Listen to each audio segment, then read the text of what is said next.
इस तरह से श्री सुखदेव जी कहते हैं राजन परीक्षित, जब जब पृथ्वी पर भार बढ़ता है तब तब पार परमेश्वर का अवतार तो होता है। इधर में महाराज दशरथ का चौथा बन है, घर में एक भी बच्चा नहीं है।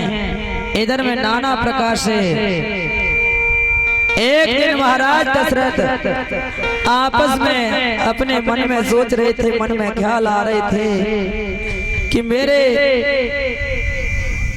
एक भी पुत्र नहीं है। परमात्मा तूने क्या मेरे कर्म में लिखा है।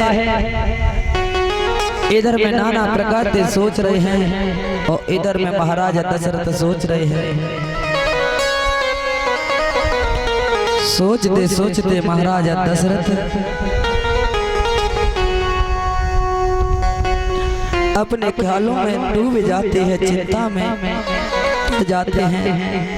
एक दिन महाराज दशरथ देवासुर संग्राम में जाते हैं। देवासुर संग्राम में से लौट करके जब जैसे ही आते हैं तो उनका धोखे से पीताम्बर उस सभा के मध्य में जिस आसन पर बैठे थे उस आसन पर पीताम्बर रह जाता है।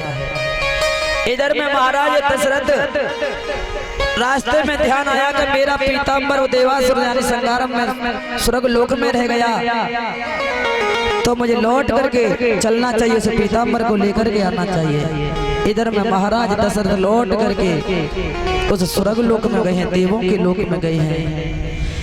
तब वहां उन्होंने क्या एक अचरज देखा, एक अचम्मा देखा, एक दृश्य देखा है। जहाँ महाराजा दशरथ बैठे थे उस सिंहासन पर, उस सिंहासन को उठा करके उस जगह को लीपा जा रहा है, उस जगह को पवित्र किया जा रहा है। तब महाराजा दशरथ ने वहां के एक मंत्री से पूछा, हे मंत्री ये बता इस जगह को क्यों लीपा जा रहा है। लेकिन वो उस मंत्री ने ध्यान नहीं दिया कि महाराज दशरथ है, उसने देखा नहीं। उस मंत्री ने कहा महाराज कि ये जगह इसलिए किसको पवित्र किया जा रहा है क्योंकि एक अयोध्या नगरी का नरेश महाराज दशरथ है और उनके संतान नहीं है और संतानहीन है, और जिस जगह पर बैठा, जिस आसन पर बैठा है, इसलिए इस जगह को वो अशुद्ध हो गई है, अपवित्र हो गई है। इस जगह को हम पवित्र करने के लिए द्वारा से इसको पवित्र कर रहे हैं। इधर में महाराज दशरथ कहने लगे ये तो देवता भी हमसे नफरत करते हैं, अब तो उनको चिंता सताने लगी है। अगर मेरे एक पुत्र होता तो ये जगह स्पेशल मेरी ही जगह नहीं लिपती, क्योंकि और जगह तो लिप नहीं रही है, लेकिन मेरा ही सिंहासन आता, इसी जगह को क्यों लिपा गया। अब तो चिंता में पड़ जाते हैं, अयोध्या में आते हैं। इधर में महाराज दशरथ एक बार भूपति मन माई,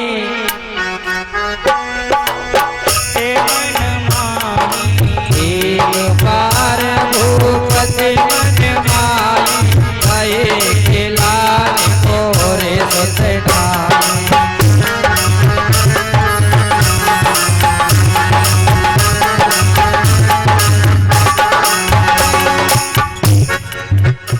अरे गुरु ग्रह गए तुरंत महिपाला, गुरु ग्रह गए तुरंत महिपाला, शरण लागे करे बिने विशाला, शरण लागे करे बिने विशाला, शरण लागे करे बिने विशाला। एक बार भूपति मन माही, बह्यो गिलान मोर सुता नाई। इनमें गिलानी करके दशरथ जी महाराज सोचते सोचते वशिष्ठ जी, गुरु वशिष्ठ जी के पास पहुंची है। गुरुदेव गुरुदेव गुरुदेव जैसे वशिष्ठ जी ने दशरथ को देखा है, कहने लगे ये दशरथ आप कैसे आना हुआ? तो कहा गुरुदेव मैं आपके चरणों में दंडवत करता हूँ, प्रणाम करता हूँ।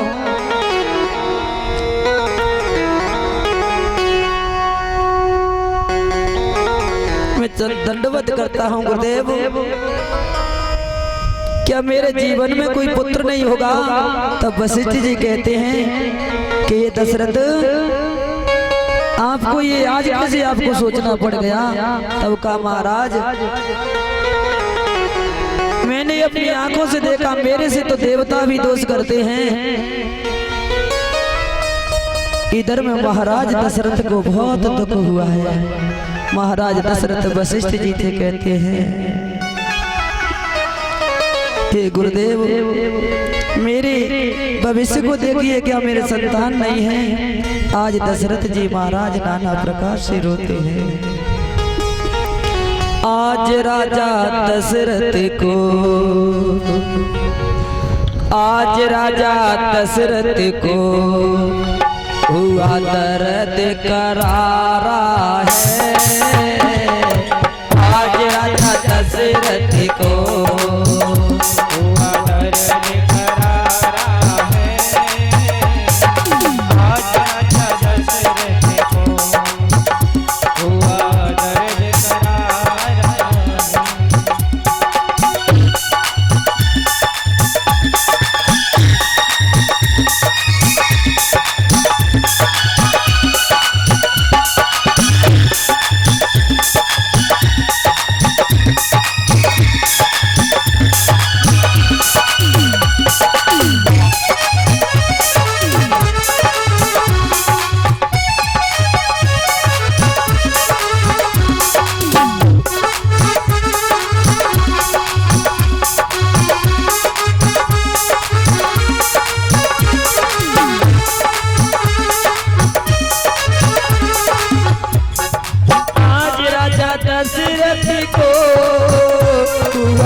आज सोच रहा मन में, आज सोच रहा मन में, दुर्भाग्य हमारा है। आज राजा दशरथ को हुआ दर्द करारा है। आज राजा दशरथ को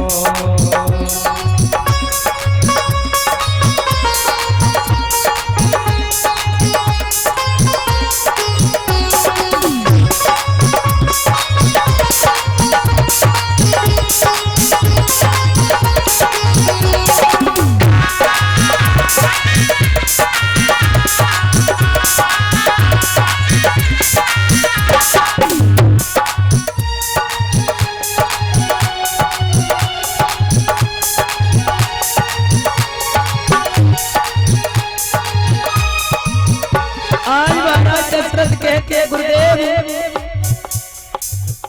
ऐसा घर वर भी क्या जो फूला फला ना हो।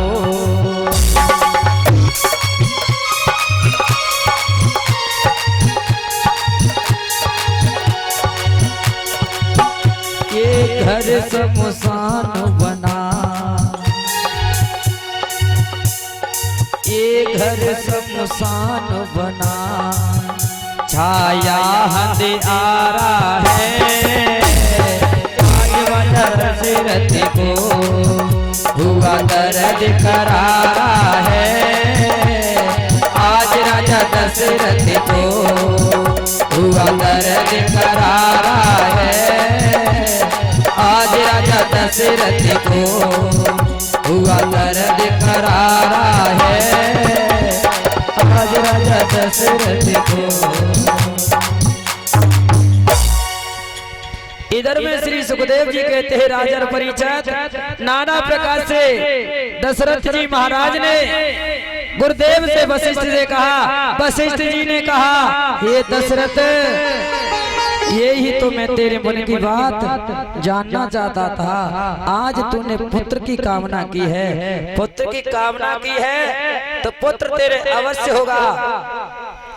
एकदम से कहा वशिष्ठ जी बोले कि महाराज दशरथ, पुत्र प्राप्ति करने के लिए पुत्र का मिष्ट यज्ञ कराओ और उस पुत्र का मिष्ट यज्ञ को मात्र श्रृंगी ऋषि कर सकते हैं। और श्रृंगी ऋषि को बुलाइए और पुत्र का मिष्ट यज्ञ रचवाइए।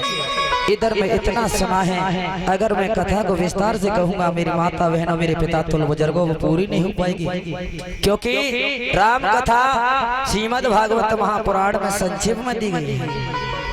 इधर में श्रृंगी ऋषि को बुलाया गया है। श्रृंगी ऋषि ने पुत्र का मिष्ट यज्ञ किया है।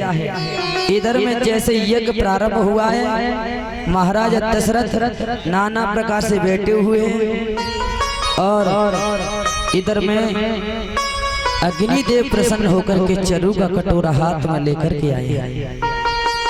इधर में अग्निदेव ने चरु के कटोरे को वशिष्ठ जी को सौंपा है और वशिष्ठ जी ने श्रृंगी ऋषि को दिया। श्रृंगी ऋषि ने महाराज दशरथ को दिया है कि लो महाराज ये चरु है, इस चरु के द्वारा और आपके पुत्र पैदा होगा, पुत्र पैदा होंगे।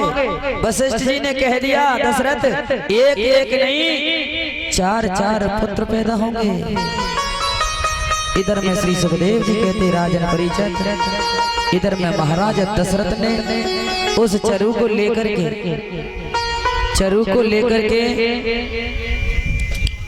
कौशल्या और सुमित्रा को कैकेयी को खिलाया है और इधर में तीनों को दिया है और इधर में नाना प्रकार से